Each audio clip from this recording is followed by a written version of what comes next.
सबको नमस्कार। आज के हमारे गेस्ट क्यूरेटर है एक एक्सपीरियंस शेपर जो पिछले 7-8 साल से ग्लोबल शेपर्स कम्युनिटी में पूरा तन मन धन से लगे हुए हैं, हमारे कृष्णेंदु मोहन ठाकुर जी। बहुत बहुत स्वागत है आपका। बहुत धन्यवाद गजानन जी, आपने बुलाया। स्पेशली पटना हब को बुलाया, ये बहुत आह्लादपूर्ण है हम लोगों के लिए। Thank you. तो पहला सवाल यही होता है, आपका पटना हब कब इस्टेब्लिश हुआ था और पिछले 7-8 साल में आपका क्या अनुभव रहा है एज अ ग्लोबल शेपर? हमारे फाउंडर क्यूरेटर हैं कौशलेंद्र, शायद आप लोगों ने नाम सुना होगा। आज देश में जो ये एमबीए के बाद एक वर्ड जुड़ता है, एमबीए खाना वाला, एमबीए चाय वाला, तो इस ट्रेंड की शुरुआत कौशलेंद्र ने किया था। कौशलेंद्र हमारे फाउंडर क्यूरेटर हैं, वो आईएम अहमदाबाद के 2007 बैच के टॉपर रहे थे, गोल्ड मेडलिस्ट। उन्होंने एमबीए सब्जी वाला कंसेप्ट लाया था इस देश में, उन्हीं के द्वारा ये हब बना। उसके बाद हमने यहाँ ज्वाइन किया था 2016 में। लगभग एक साल प्रोबेशन पे रहे, फिर 17 में हमारा टॉपलिंग पे ऑन बोर्ड हुआ। शुरुआत में बहुत चीजें समझ नहीं आती थी, सबको नहीं समझ आती होगी, जैसे भी लोग, जो भी लोग आपको यहाँ मिलेंगे, ज्यादातर लोगों को समझ नहीं आती है शुरुआत में। लेकिन धीरे धीरे चीजें समझ में आती, वो इन टर्म्स में समझ में आती है कि आपको ये, देखिए क्या है कि प्रोफेशनल वर्ल्ड है, इंस्टेंट वर्ल्ड हो गया है। 6-7 साल पहले एग्जैक्टली ऐसी स्थिति तो नहीं थी, लेकिन कमोबेश इसी स्थिति में दुनिया थी। पहली बात थी कि ये सोशल सर्विस वाले लोग जो हैं, उनके पैसे नहीं आते हैं, तो ज्यादातर यंगस्टर कैरियर बनाने के दौर में थे, तो बहुत काम नहीं करना चाहते थे। हम लोग भी उसी में थे, 1-2 साल तो इसी में बीत गया कि करना क्या है, कुछ तो पैसे आ नहीं रहे, फालतू का टाइम क्यों लगाएं ना। फिर हमारे मित्र भी थे जिन्होंने मुझे डूडल सपर्स में इंट्रोड्यूस किया था, वो अविनाश, वो एक्स क्यूरेटर है पटना हब के। उन्होंने बहुत सारी बातें समझाई, फिर हम लोग फील्ड में निकले और काम करना शुरू किए। तो सोशल वर्क एक ऐसी बीमारी है ना कि अगर आपको एक बार लग जाए तो वो आपको ताजिंदगी लगी रहती है, क्योंकि इसमें एक अलग मजा है। अब एक बड़े बुजुर्ग ने कहा है कि नॉलेज का 3 फॉर्म होता है। एक एक लोग पढ़ते हैं इसलिए क्योंकि उनको नौकरी मिल जाए, नॉलेज फॉर वर्क। दूसरे इसलिए पढ़ते हैं कि उनको उनके नॉलेज से उनके समाज में उनकी प्रतिष्ठा मिले, तो नॉलेज फॉर एजुकेशन। तीसरा होता है नॉलेज फॉर जॉय, मतलब जिसको आनंद आता है अपने ज्ञान से। सोशल वर्क तीसरे कैटेगरी में आता है, जिसको आनंद आता है ये काम करने में, वही इसमें आता है। ग्लोबल सेपर्स का और स्पेशली पटना हब के कोऑर्डिनेशन में हमने जो भी काम किया, उसमें धीरे धीरे मजा आने लगा, और मजा आने लगा तो ये लगभग 8-9 साल का वो इसमें अनुभव रहा। हम लोगों ने बहुत काम किया साथ में। हमारे जो कलीग्स हैं पटना हब के, वो बहुत बेहतरीन लोग हैं, ऐसे इफ बट वाले लोग नहीं हैं। आप कह दीजिए वो बाकी काम कर लेंगे, ऐसे लोग हैं, या आप साथ रहें तो कर लेंगे। हम लोगों ने बहुत बड़े बड़े काम किए जो मैं आगे से बताऊंगा। हमारे तरीके से बड़े काम थे। अब जनता तो मालिक होती है, जनता बताएगी क्या बड़ा था क्या छोटा। जी गजानन। आप तक आपने खुद के बारे में बताया, लेकिन आप जब आप किसी इसके संगठन के लिए काम करते हो तो उसके अंदर हम्म, भी आपको एक बहुत सारा मतलब चेंज देखने को मिलता है। पिछले सात हम्म, आठ साल से आप ग्लोबल शेपर्स कम्युनिटी के अंदर काम करते हो, तो as a hmm. Global shapers community पिछले 7-8 सालों में उसमें क्या फर्क आया है? आपने क्या देखा है उसके अंदर फर्क? फर्क देखिए, जैसे पूरा वर्ल्ड हर एक दिन, अगर आप डेटा देखें, मैं पेशे से सॉफ्टवेयर इंजीनियर हूँ, तो आप डेटा पे हम लोग काम करते हैं, पूरा वर्ल्ड डेटा पे चल रहा है। तो डेटा अगर आप देखें ना, तो हर एक दिन लगभग मतलब 30% डेटा इंक्रीज कर जाता है, मतलब इंफॉर्मेशन इंक्रीज कर जाती है। सेम ग्लोबल सेपर्स के भी साथ हुआ। हम लोग जिस समय शुरू थे, पहली बात तो अवेयरनेस बहुत ज्यादा नहीं थी लोगों में कि ये ग्लोबल सेपर होता है। मैं टू बी फ्रैंक ये बताता हूँ कि पहले जिस समय हम लोग शुरू किए थे, उस समय में एक ही, मतलब एक सूत्रीय कार्यक्रम होता था कि क्यूरेटर बन जाओ और साल में एक बार यूरोप भ्रमण करा, है ना, ये एक सूत्रीय कार्यक्रम था। और इसीलिए लोग मारा मारी करते थे कि ये क्यूरेटर ही होना है। सारे जगहों का यही हाल था। ज्यादातर लोग स्क्रीन पे बोलना पसंद नहीं करते हैं सच बातें, क्योंकि सच का जमाना धीरे धीरे घट रहा है, लेकिन बातें यही थी। एक हब है जिसके क्यूरेटर से हमारी बात हो रही थी, तो उन लोगों ने अपना सिस्टम बनाया था कि देख भाई हम लोग इसमें 12 लोग हैं, बारी बारी करके सब क्यूरेटर बनेंगे, सारे लोग जाएंगे, है ना। तो उनका ये ट्रेवल प्लान था, मतलब ग्लोबल सेपर्स ट्रेवल प्लान था उनके लिए। लेकिन उस समय की ये बात है, अभी लोग चेंज हो रहे हैं, अभी पूरी दुनिया में सबको पता है कि इसके माध्यम से हम क्या क्या कर सकते हैं। देखिए दुनिया में दो चीजें जिसके पास है, वो बहुत रिच पर्सन है। पहला होता है डेटा, और दूसरा है नेटवर्क। तो ग्लोबल सेपर एक ऐसा माध्यम है जिसके थ्रू हम पूरी दुनिया में अपना नेटवर्क बिल्ड करते हैं। और ये नेटवर्क की क्या ताकत होती है, ये धीरे धीरे पता चलती है लोगों को। ग्लोबल सेपर भी एक्सपैंड हो रहा है, हम लोगों का कार्यक्षेत्र भी एक्सपैंड हो रहा है। तो सॉरी, मुझे जो चेंज लगता है इसमें पिछले 7-8 साल में, कि लोगों के बीच ये बात गई है कि एक ऐसी कम्युनिटी है जो वर्ल्ड वाइड काम करते हैं और लोग इंटरेस्ट के साथ सोशल वर्क में आते हैं। मैं आपको एक स्टोरी बता दूं। मैं 2019 में आयरलैंड जाना था मुझे, यूनिवर्सिटी ऑफ लिम्बरिक में मेरा एडमिशन हुआ था मास्टर्स के लिए। अब वहाँ पे कैसे रहना है, कैसे काम करना है, मतलब कैसे कॉलेज जाएंगे, कहाँ एकोमोडेशन होगा, इसके लिए अगर एक नॉर्मल आदमी, मैं जहाँ से आता हूँ, मैं बिहार से आता हूँ, और वहां से आयरलैंड का पूरा एक्सप्लोर करना, ये बहुत मुश्किल बात थी। लेकिन उस समय वहाँ की जो क्यूरेटर थी, संजोग से मैं क्यूरेटर था उस साल, तो हमारी जो काउंटर पार्ट थी वहाँ पे क्यूरेटर डबलिन हब की, मैंने उनसे बात की, खौला मुर्शिद उनका नाम था शायद, यही नाम था। उन्होंने पूरा सिस्टम मुझे बताया, सारी चीजें अरेंज की, और बड़े बड़े सुविधाजनक स्थिति में हमें ला दिया। अनफॉर्चुनेटली कोविड आ गया, फिर हम जा नहीं पाए वहां पे, हम लोग ऑनलाइन ही रह गए, है ना, क्लासेस ऑनलाइन ही हो गई। तो ये एक बड़ा चेंज भी लगता है, और मुझे लगता है कि ये एक उपलब्धि भी है। और जिसके थ्रू हम पूरे वर्ल्ड को, रिलायंस का एक टैगलाइन था, कर लो दुनिया मुट्ठी में। हमें लगता है कि ग्लोबल सेपर्स के माध्यम से हम ये काम कर सकते हैं, पूरी दुनिया का एक्सेस है हमारे पास। बहुत बढ़िया। अभी सबसे हॉट टॉपिक चल रहा है दुनिया के अंदर, climate change, climate change, climate change. हर जगह जहां देखो वहां क्लाइमेट चेंज। आप एक हम्म। क्लाइमेट लीडर भी है, तो आपने इस क्षेत्र के अंदर आज तक कौन सा काम किया, थोड़ा उसके बारे में थोड़ा सा अपना अनुभव शेयर कीजिए। देखिए क्लाइमेट लीडर हूँ मैं। ये क्लाइमेट रिलेटेड प्रोजेक्ट यूएसए का, आपने अलगोर का नाम सुना होगा, वो एक्स वाइस प्रेसिडेंट थे अमेरिका के, उन्होंने शुरू किया था इसको। आज पूरी दुनिया में आपने देखा होगा पेरिस एग्रीमेंट, ऐसे बहुत सारे चीजें हैं जो अलगोर के द्वारा शुरू किया गया, क्लाइमेट रिलेटेड प्रोजेक्ट के द्वारा शुरू किया गया। मैं भी उनमें से एक हूँ इंडिया में। क्या है कि क्लाइमेट सुनने में बहुत अच्छा लगता है, फैशनेबल टॉपिक है, मैं इसको फैशनेबल टॉपिक बोलता हूँ, क्योंकि ज्यादातर चीजें आजकल फैशन में हो रही है। फैशन मतलब ऑन डॉक्यूमेंट। पटना हब का एक इनिशिएटिव था, we work beyond the webinars. Covid में हमने देखा कि जहां जाइए वहां सेमिनार वेबिनार आपको मिल रहा है, सारे लोग बस बात कर रहे हैं। लेकिन आप शायद अनुभव कर पाएंगे जाने कि सिर्फ बात करने से चीजें नहीं बदलती। हाँ, बात करना भी एक पार्ट है, डॉक्यूमेंटेशन भी एक पार्ट है, लिखित होना भी एक पार्ट है। लेकिन ये मेजर पार्ट नहीं है, ये मेजर पार्ट है ग्राउंड पे उतरना। आप जब ग्राउंड पे उतरते हैं उसके बाद ही चेंज आती है। हम लोगों ने क्लाइमेट के लिए जो काम किया उसमें ग्राउंड पे ही गए, बहुत कम डॉक्यूमेंट मिलेंगे आप हमारे यहाँ बहुत कम डॉक्यूमेंट है। ये हमारी कमजोरी भी है, लेकिन मैं खुश हूँ, और हमारे हब मेंबर्स इसमें भी खुश हैं, क्योंकि हम लोगों ने ग्राउंड पे काम किया। जैसे पटना में हम लोगों ने किया था ग्रीन होटल प्रोग्राम। आप होटलों में जाएंगे, आप देखेंगे कि प्लास्टिक के फूल आपको मिलेंगे, पूरे सजे हुए मिलेंगे। हम लोगों ने होटल में जाके बोला कि भाई साहब ये प्लास्टिक के फूल क्यों बेकार लगाना, जब फूल है ही तो। और उन्होंने, बहुत सारे होटल ने, ऐसे ऐसे प्लांट होते हैं जिनको बहुत दिनों तक आपको केयर करने की आवश्यकता नहीं होती है। हमारे एक मित्र हैं जो प्लांट के एक्सपर्ट थे, उनसे कंसल्ट करके उनको लेके हम लोगों ने कई होटल में विजिट किया, तो ग्रीन होटल का प्रोग्राम बना। फिर स्कूल के प्रिंसिपल सबसे मिलके ग्रीन कैंपस का प्रोग्राम, क्लाइमेट रिलेटी का इंडिया का जो मतलब हब है, इंडिया का हब, इंडिया चैप्टर जो है, इसका एक ग्रीन स्कूल प्रोग्राम या ग्रीन कैंपस प्रोग्राम बहुत हिट है, वो पूरे देश में चलता है और सारे जगह। तो हम लोगों ने पटना में भी इसको चलाया। इसके बाद हम लोग कॉलेज विजिट करते थे।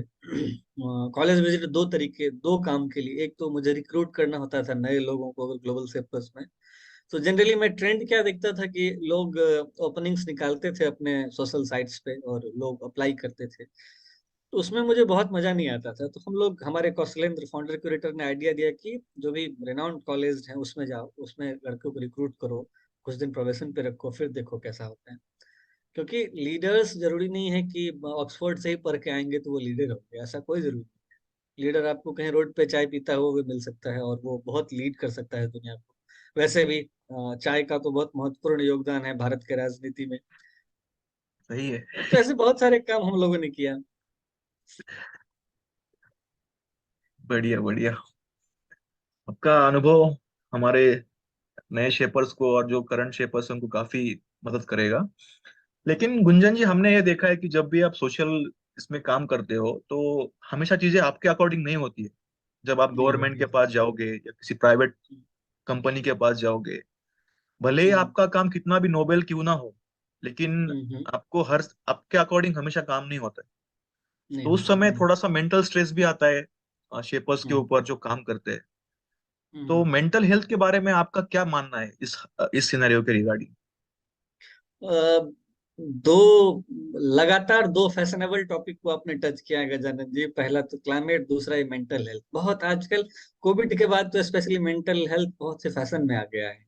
फैशन को निगेटिवली नहीं कोट कर रहा हूं मैं पॉजिटिवली बता रहा हूँ।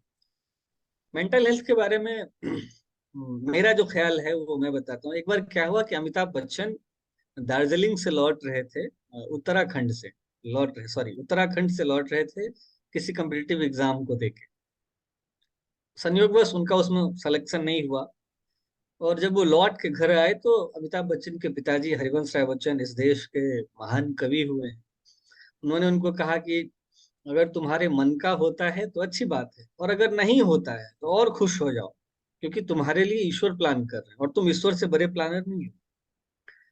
मेंटल हेल्थ का क्या है कि आप कैसा सोचते हैं खुद के बारे में, ये मेंटल हेल्थ के लिए बहुत इंपॉर्टेंट टॉपिक है। ये बेसिक टॉपिक है, आप कैसा सोचते हैं, आपका अपने बारे में क्या ख्याल है। कभी कभी क्या होता है, आजकल एक और चीज मैं देख रहा हूँ, हमारे भी कई दोस्त हैं जो बताते हैं कि मैं डिप्रेशन में चला गया हूँ। मुझे अभी तक ये समझ नहीं आया कि डिप्रेशन में लोग जाते कैसे हैं, और अगर चली भी गए तो उनको पता कैसे लगता है कि मैं डिप्रेशन। उसका एक कारण ये होता है कि आजकल ज्यादातर सर झुके हुए आपको मिलेंगे, सड़कों पे या कहीं भी आप जाएं, सर झुके हुए रहते हैं। सर उठा के जिन लोगों ने छोड़ दिया है, आई मीन मोबाइल यूज करते हुए आपको लोग मिल जाएंगे। वाह। लोगों से बातचीत घट गई है ना। आपकी आपके दोस्त आपके बगल में बैठे हैं और आप व्हाट्सएप पे चैट कर रहे हैं, तो मेंटल हेल्थ तो जाना ही है ऐसे कंडीशंस में। ऐसे किसी फैमिली का मेंटल हेल्थ कभी भी डिस्टर्ब नहीं होगा जिनके भीतर की कोऑर्डिनेशन है। गुजराती फैमिली की एक खास बात है कि कुछ भी हो जाए, वो लोग खाना साथ में ही खाते हैं और उस खाने के टेबल पे सारी बातें हो जाती हैं। आपने बहुत कम सुना होगा कि कोई गुजराती मेंटल हेल्थ का शिकार हो गया है या उसका इंजर हो गया, ऐसा नहीं होता है। जिसकी बातचीत घटती है, पर्सनल टॉक जिसकी घटती है, जिसके दोस्त यार घटते हैं, जिसका फैमिली से कोऑर्डिनेशन घटता है, उसका मेंटल हेल्थ घटता है। तो मेरा ये सलाह है कि दोस्तों यार से खूब बातें की जाए, जम के उनसे मिलिए। जिंदगी जीने का नाम है। आप अगर देखेंगे तो अगर आपकी एक किडनी निकाली जाए और उसको बेचा जाए, उसके कीमत करोड़ों में आएगी। और इस प्रकार से अगर आप अपने पूरे शरीर के पार्ट्स का दाम लगाएंगे वो अरबों में हो। कहने का मतलब कि ईश्वर ने हमें भेजा है पृथ्वी पे एक अरबपति बना के, मतलब रॉयल बना के। हम जन्म ही लिए हैं रॉयलिटी मेंटेन करने के लिए। और ये हम लोगों का दुर्भाग्य है कि हम लोग रॉयलिटी से उतर के बहुत नीचे आ जाते हैं। और जो रॉयल लोग होते हैं वो रॉयल तरीके से जीते हैं, रॉयल लोगों के रॉयल दोस्त होते हैं, रॉयल लोगों के रॉयल थॉट्स होते हैं। और जिसके थॉट्स रॉयल होंगे, आई डोंट थिंक कि उनका मेंटल हेल्थ का कुछ भी होने वाला है। तो सिंपल सा है मेंटल हेल्थ में कि बातचीत करते रहिए, दोस्त यार से मिलते रहिए। जीवन बहुत जरूरी है बाकी किसी भी चीजों के अलावे। तो मेरा यही ख्याल है कि अगर आप जैसे दोस्त हों, कम्युनिटी के लोग जैसे हमारे जो कुछ दोस्त यार बनते हैं, इनसे बातें होती रहे ना, तो मेंटल हेल्थ की थोड़ी निचली जबान में कहूँ तो मेंटल हेल्थ की ऐसी की तैसी है ना, आप अगर बात करते रहे तो। जी गजानन। क्या बात करे, मन छू लिया आपने। तो भाई, ग्लोबल शेपर्स कम्युनिटी वालों, एक दूसरे से बात करते रहो, अपने विचार साझा करते रहो। फैमिली में ही करते हो, आपको एक दोस्तों का एक नया आयाम मिल चुका है कम्युनिटी के माध्यम से। तो अपने विचार साझा किया कीजिए, आपको काफी हेल्प मिलेगी इसके अंदर। गुंजन जी, जब आपने ग्लोबल शेपर्स कम्युनिटी ज्वाइन की थी और आज आपका हम्म एक 7-8 साल का काफी लंबा अनुभव हुआ है, तो इस हम्म। दौरान आपके पर्सनालिटी में और आपके लीडरशिप में ग्लोबल शेपर्स कम्युनिटी का कितना बड़ा योगदान रहा है? और कैसे रहा है? बहुत योगदान, बहुत योगदान रहा है। जैसे एक्चुअली ग्लोबल सेपर्स कम्युनिटी में लीडर बनने के अलावा कोई काम ही नहीं है। आप जो भी काम करेंगे वो लीडरशिप को ही डेवलप करेगा। सोशल सर्विस जितनी भी चीजें होती हैं वो आपको लीडरशिप ही डेवलप करते हैं। इसके लिए आपको कहीं आईएम में जाने की जरूरत नहीं है। आप ग्राउंड पे काम करिए, आप लीडर हो जाएंगे। लीडरशिप में ऐसे इसने मदद किया कि जैसे कोई भी प्रोजेक्ट आप शुरू करते हैं, आप उसको लीड करते हैं। बहुत सारे चैलेंजेस आएंगे उसमें। कभी कभी क्या होता है, जैसे आपने ही बताया था कुछ देर पहले कि बहुत सारी चीजें ऐसी होती है कि आपके अनुरूप नहीं हो पाती है, आपके अनुकूल नहीं हो पाती है। इसमें एक चीज समझना जरूरी है कि हम लोग डिसीजन मेकर नहीं है, हम लोग जज नहीं है। अ, हम लोग पॉलिसी मेकर हैं। हम पॉलिसी बता सकते हैं दुनिया को या अपने सराउंडिंग्स को कि ऐसा करने से अच्छा रहेगा। अब मैं पीएम तो हूं नहीं कि मैं सुबह आके बोल दूंगा कि चलो भाई अब स्वच्छ भारत अभियान कर दो, सारे लोग झाड़ू लेके निकल पड़ेंगे।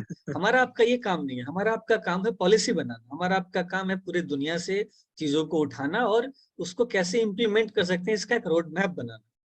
हम लोग जितना कर सकते हैं, मतलब क्लाइमेट रियलिटी में एक चीज कहा जाता है कि we are the policy makers. हम सिर्फ पॉलिसी बना सकते हैं। लागू होगी या नहीं होगी मास लेवल पे, ये काम पॉलिटिशियन का है, ये काम गवर्नमेंट का है, ये काम जो इसके लिए जिम्मेदार व्यक्ति हैं उनका है। हमारी जितनी जिम्मेदारी है अपने हिसाब से वो मैं अपने हिसाब से या अपने मतलब पावर के अनुरूप हम लोग वो करते रहें, वो ज्यादा बेटर है। सॉरी मैं भूल गया आपने क्या सवाल पूछा था लास्ट, ये पॉलिसी मेकिंग के चक्कर में। हम तो लीडरशिप पे और आपकी लीडरशिप, करेक्ट पर्सनालिटी पे करेक्ट। बात कर रहे थे, हाँ जी, लीडरशिप पे देखिए, जीएससी के माध्यम से। लीडर जीएससी के माध्यम से एक चीज आप देखेंगे। जीएससी में आने के बाद अगर आप किसी टॉपिक पे, जैसे हमारे यहाँ एक इनिशिएटिव था कम्युनिकेशन के रिगार्डिंग, तो हम लोग साथ बैठते थे और उस पर हम लोग चर्चा करते थे। आप देखेंगे कि नए नए जो लोग हैं जिनके अंदर कम्युनिकेशन थोड़ी सी कमी है, मैं ऐसा मानता हूँ कि सब लोगों के अंदर ये चीजें हैं। उनको एक प्लेटफॉर्म मिलना चाहिए जिसपे वो साइन कर सके। एवरीबॉडी स्टार है, उसको साइन करने के लिए बस एक प्लेटफॉर्म, एक अच्छा दोस्तों का सर्किल मिलना चाहिए। जीएससी के माध्यम से आपको एक बहुत अच्छा प्लेटफॉर्म मिलता है जिसपे आप डिफरेंट डिफरेंट टाइप के लोगों से कनेक्ट हो सकते हैं। आप जहाँ रहते हैं अपने सेफ जोन में, आपके ही तरीके के दोस्त यार आपके रहते हैं, लेकिन इसके माध्यम से आपको अलग अलग राज्यों के, अलग अलग प्रांतों के लोग मिलते हैं। उनसे बात करने से आपकी कम्युनिकेशन डेवलप होती है। किसी भी सेमिनार में या किसी भी इवेंट में आप जब जाते हैं, वो चाहे हब लेवल का हो चाहे बड़े लेवल का हो, आप जब वहां जाते हैं तो आपको बोलने का वो मौका मिलता है, या नहीं भी मिलता है तो आप देखते हैं कि लोग बोल कैसे रहे हैं। 7-8 साल पहले मैं ऐसे नहीं बोल पाता था। इवन कि 7-8 साल पहले जैसा लीडरशिप में बहुत सारी चीजें आती है जिसमें एक ड्रेस सेंस भी है। तो ड्रेस सेंस मैंने जीएससी से सीखा है। स्पेशली हमारे जो एक्स क्यूरेटर थे कौशलेंद्र, फाउंडिंग क्यूरेटर, फिर एक्स क्यूरेटर हमारे अविनाश, इन लोगों से मैंने सीखा कि आप अच्छा बोलते हैं बहुत अच्छी बात है, लेकिन अच्छा बोलने वाले को अच्छा दिखना भी चाहिए। तो ऐसे बहुत सारे लीडरशिप के गुण है। लीडरशिप में मैं जो फॉलो करता हूँ कि मुझे लगता है कि एक अच्छा लीडर वो है जो अपने जैसा कम से कम अपने टीम में लीडर्स को तैयार कर सके। लीडर का मतलब ये नहीं होता है कि हम इंस्ट्रक्ट कर दे भाई तुम कर लो, नहीं, ऐसा नहीं है। लीडर का मतलब होता है कि आपके साथ जो रहे उसको भी लगे कि हम भी लीडर हैं। अगर ऐसा आपके कलीग्स को लगता है तो मुझे, मेरा ऐसा ख्याल है कि आप एक अच्छे लीडर हैं। और मैं इसको फॉलो भी करता हूँ। बड़े आदमी के साथ रह के अगर आपको बड़ा होने का अनुभव नहीं हो तो मेरा ऐसा ख्याल है कि आप बड़े हुए नहीं हैं अभी तक। And same applies to the leader also. सही कहा आपने। तो हम लोग एक अपने आखिरी सवाल पे आते हैं। जो एज अ ग्लोबल शेपर अभी काम कर रहे हैं और जो भविष्य में ग्लोबल शेपर्स बनने जा रहे हैं, उनके लिए आपका क्या संदेश रहेगा आपके अनुभव के अकॉर्डिंग? देखिए, संदेश, संदेश में ये शब्द मेरे लिए उचित नहीं है। मैं ये सलाह दे सकता हूँ अपने आने वाले मित्रों को। एक शेर है कि ज्यादा लिखा और थोड़ा छोड़ दिया, आने वाले के लिए रास्ता छोड़ दिया। है ना? हम लोग अब कुछ दिन में, अगले साल में एलुमनाई हो जाऊंगा, और भी बहुत सारे लोग धीरे धीरे एलुमनाई होंगे। सलाह ये है कि पूरा वर्ल्ड जो है ना वो इंस्टेंट कॉफी का दौर हो गया है। जैसे आप बटन दबाओ कॉफी हाजिर है ना, लोग ऐसे ही हो गए हैं आजकल, किसी भी चीज पे तुरंत चाहिए उनको, प्रतिक्रिया चाहिए, तुरंत बात करना चाहिए, सारी चीजें तुरंत तुरंत चाहिए उनको। As a policy maker, as a social activist, हम लोगों को चाहिए ऐसा कि हम लोग थोड़ा पेशेंस बनाए। पेशेंस से काम होता है, पेशेंस रखना बहुत जरूरी है सोशल में, स्पेशली सोशल में। कई बार चीजें टूट जाएंगी, आपका सारा चीज बिखर जाएगा, आपके पास सिर्फ पेशेंस होता है। और एक बड़े लोगों ने कहा है कि और कुछ बदले न बदले, समय जरूर बदलता है सबका। समय को बदलना ही होता है। आज जो चीज ठीक नहीं है, कल वो ठीक होगा। तो मुझे लगता है कि हमारे सेपर्स को पेशेंस रखना चाहिए। और ये मेरा सलाह भी है व्यक्तिगत। मतलब कई जगहों पे हमने देखा है कि अगर आपके पास पेशेंस है तो चीजें धीरे धीरे खुद ब खुद ठीक हो जाती है। यही सलाह है, पेशेंस रखिए। कॉफी पीना चाहिए, लेकिन कॉफी आपके दिमाग में चला जाए ये नहीं। गुंजन जी, आपने आज हमें टाइम दिया, सारे क्वेश्चंस के आंसर दिए, जितना आपका अनुभव है आपने पूरा शेयर किया। मैं मानता हूं कि ये जो आपके अनुभव है, करंट शेपर्स और जो फ्यूचर शेपर्स बनेंगे उनके लिए एक मार्गदर्शन का काम करेगा। बहुत बहुत धन्यवाद। अब आपका भी बहुत बहुत धन्यवाद, आपने बुलाया। इसके लिए बहुत धन्यवाद। सारे लोगों का भी धन्यवाद जो मुझे सुन रहे थे। उनका विशेष रूप से धन्यवाद, क्योंकि बोलने का मजा तब तक नहीं है जब तक कि सुनने वाले अच्छे नहीं। मैं अगर कुछ ऐसा बोला हूँ जिससे आपके व्यक्तिगत विचारों को हानि पहुंचता हो, तो इसके लिए मैं क्षमा प्रार्थी हूँ। मैं कोशिश करूंगा कि आपके अनुरूप उतर पाऊं अगले किसी वक्तव्य में। अभी आपने सुना, बहुत धन्यवाद। गजानन, आपका भी धन्यवाद, और आपके हब का भी बहुत आभारी हूं मैं, क्योंकि उन्होंने बुलाया, इस लायक समझा कि मैं आपके आके बोल सकता हूँ। एंड लास्टली गजानन जी, आपको बहुत बहुत बधाई भी और धन्यवाद भी, क्योंकि आपने ये इनिशिएटिव शुरू किया कि क्यूरेटर से बात की जाए। मुझे नहीं लगता है कि पूरे जीएससी में इससे पहले किसी ने ये इनिशिएटिव लिया हो कि क्यूरेटर से बात की जाए। सारे लोग अपने यहाँ एक कहावत है, मैं हिंदी में कहावत है कि घर का जोगी जोगरा, है ना। तो घर के लोगों को बुलाया कम जाता है, उनसे कम बातें की जाती है। बाहर बाहर के लोग आते हैं, बोलते हैं, चले जाते हैं। लेकिन ये आपका इनिशिएटिव रियली अप्रिसिएबल है कि आपने घर के लोगों को बुलाया और हम लोगों से बात की और करते रहे हैं। मेरी बहुत शुभकामनाएं आपके इस इनिशिएटिव के लिए। बहुत बहुत बधाई भी आपको।